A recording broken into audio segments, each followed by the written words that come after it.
Experiencing the national monuments and memorials is one of the most popular things to do on a trip to Washington, D.C. And I have 9 essential tips to help you get the most out of that experience. But first, hello! My name is Rob.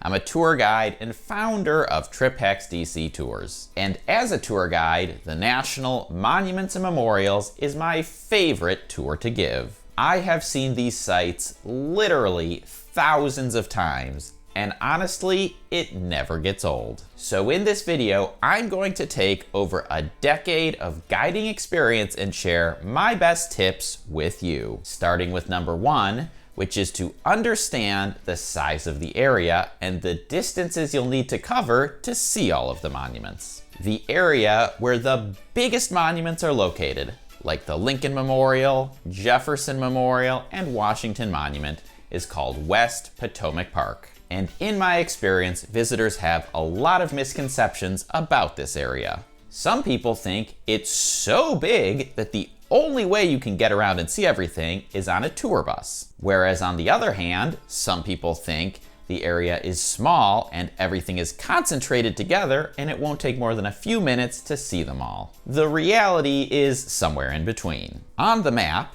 the distance between the Lincoln Memorial and Washington Monument is about 3/4 of a mile. The approximate distance between the Lincoln Memorial and Jefferson Memorial is about 1 mile. My tour of the National Monuments and Memorials is a walking tour because you can see them all on a walking route, no vehicle required. That said, the tour takes between 2.5 and 3 hours and is about 2.5 miles of walking. And that's the most efficient that I can make that route. Which leads to tip number 2, which is to understand your transportation options. First, we'll talk about getting to the monuments, and then we'll talk about getting around in the area. Unfortunately, there is no metro station adjacent to any monument. The closest station to the Washington Monument is Smithsonian. The closest station to the Lincoln Memorial is Foggy Bottom. And the closest station to the Jefferson Memorial is L'Enfant Plaza. You can also potentially get to the Lincoln Memorial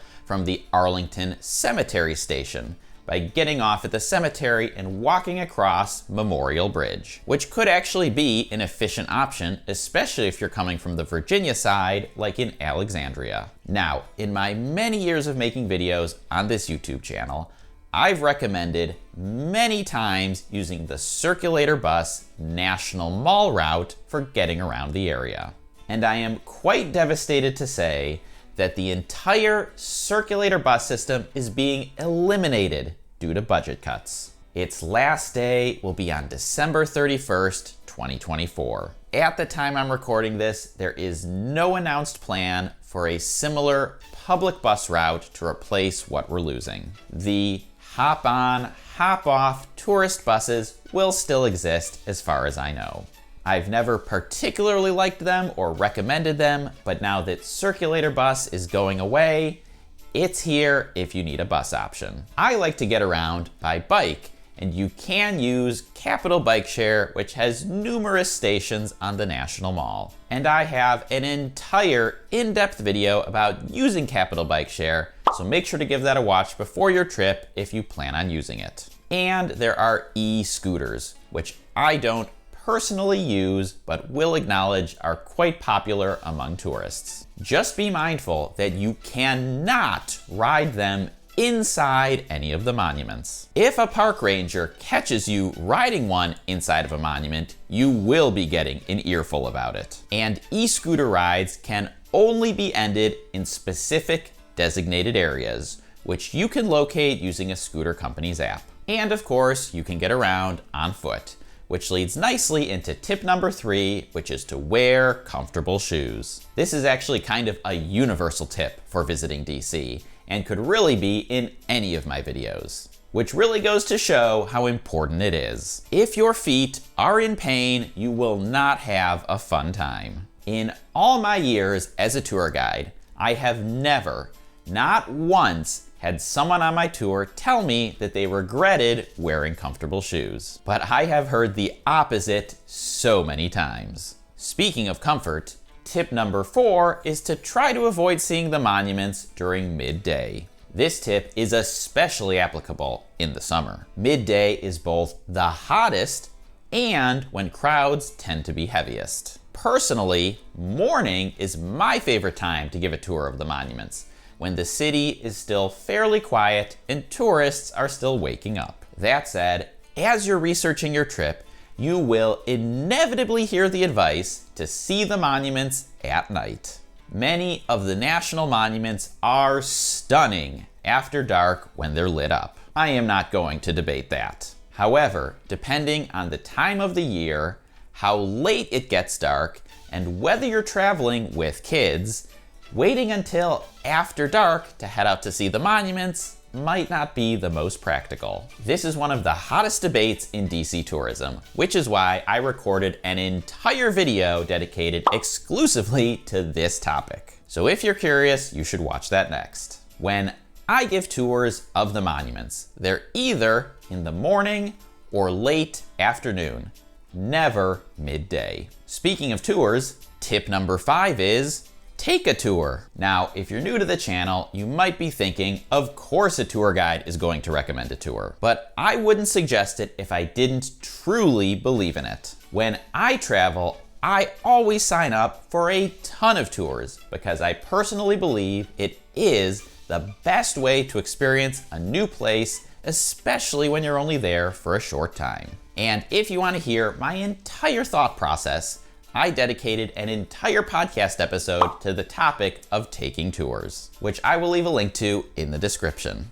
I am also aware that tours are often a splurge purchase for a lot of travelers. So if you can't afford a full guided tour, the good news is that just like many things in Washington, D.C., there are free options. National Park Service rangers lead ranger talks for free at many of the monuments. And because National Park Rangers are federal government employees, these are not only free, but you don't even have to tip or anything. The downside is that they often only cover one monument or a small handful of them. And you have to do some work poking around the National Park Service website to see when they're scheduled and squeeze them into your schedule. If you're not going to take a tour, then tip number 6 is to pick a smart route and don't skip any of the monuments. On my monuments tour, we take the most efficient possible walking route, and it still winds up being about 2.5 miles. If you don't pick an efficient route, you'll wind up doing a lot of extra walking. Or even worse, accidentally skipping some of the monuments. On my tour, I always comment about how the Korean War Memorial is the most underappreciated monument, because it's amazing, but it only gets a fraction of the attendance that the nearby Lincoln Memorial gets, which means that there are thousands upon thousands of people who travel to Washington, D.C., see the Lincoln Memorial, and never see one of my favorites, even though it's literally only steps away. On to tip number 7, which is to eat before you head out to see the monuments, or make a plan for food afterwards. Unfortunately, the area around the monuments and memorials is a restaurant desert. There's no Starbucks, there's no vending machines, there's no takeout. There are a small number of concession stands that do have food and drink if you're in a pinch, but they are extremely generic, and the food they serve is extremely generic. They also have pretty limited hours. They are not open in the morning when I start my monuments tours. And they're already closed in the evening when I run my evening monuments tours. Because there is way more demand than there is food available, you will see people selling out of trucks, out of carts, and out of coolers. Many of these are unlicensed, and I do not personally buy from them. So if you do, make sure you've agreed on a price upfront, and if you're not paying with cash, get a receipt to confirm that you've paid what you agreed. Another tip on this topic, number 8, is to stay hydrated.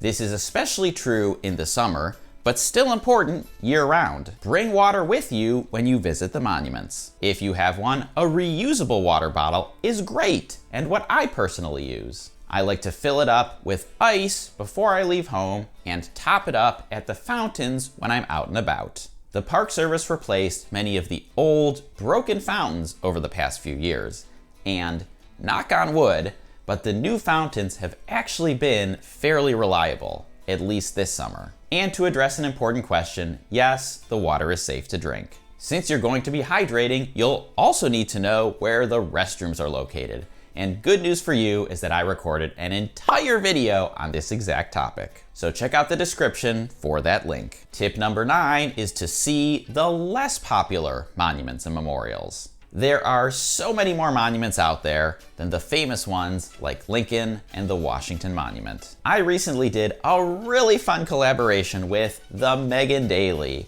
where I took her on a video tour of some of my favorites. So if you want to find out where we went, just go ahead and click or tap right over here to watch that one next. Enjoy your trip.